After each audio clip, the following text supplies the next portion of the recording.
আসসালামু আলাইকুম, welcome back to my channel ওয়াকিউষ্ণ ডেইলি ব্লগ। আজকে আমি আপনাদের সাথে তৈরি করে দেখাবো সবজি পচা তরল জৈব সার। এটি গাছের ক্ষেত্রে এক কথায় অমৃত।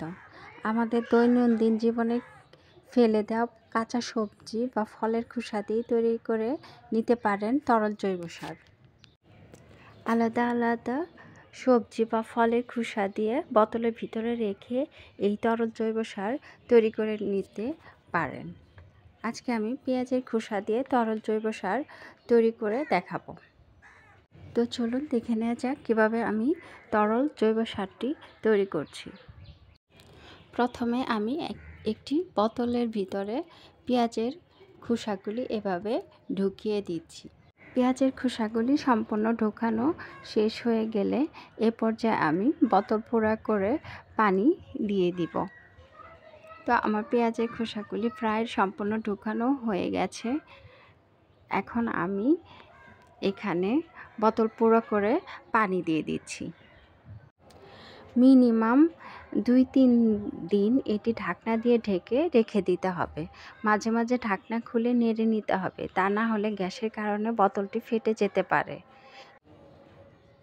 এখন আমি আপনাদেরকে বলে দিচ্ছি এর মধ্যে কি কি নিউট্রিয়েন্টস বা পুষ্টিমূল্য আছে।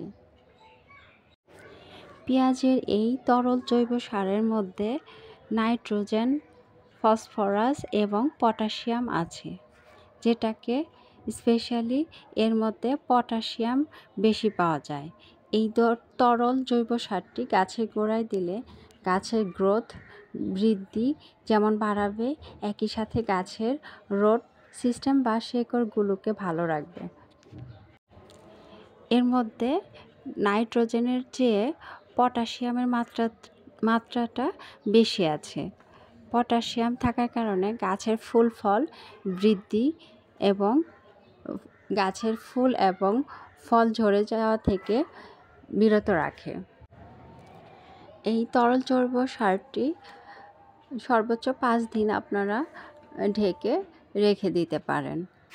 এরপর আপনারা গাছে এভাবে ইউজ করতে পারবেন। এটি ইউজ করার আগে চাইলে আপনারা এটি ছেঁকে নিয়ে ইউজ করতে পারেন, অথবা এমনিতেও গাছের উপরে এভাবে স্প্রে করতে পারেন এবং আপনাদের গাছের গোড়ায়ও এই তরল জৈব সারটি ইউজ করবেন। এভাবেই আপনারা বিভিন্ন সবজি বা ফলের খোসা দিয়ে আলাদা আলাদা বোতলে বিভিন্ন ধরনের তরল জৈব সার তৈরি করে নিতে পারেন।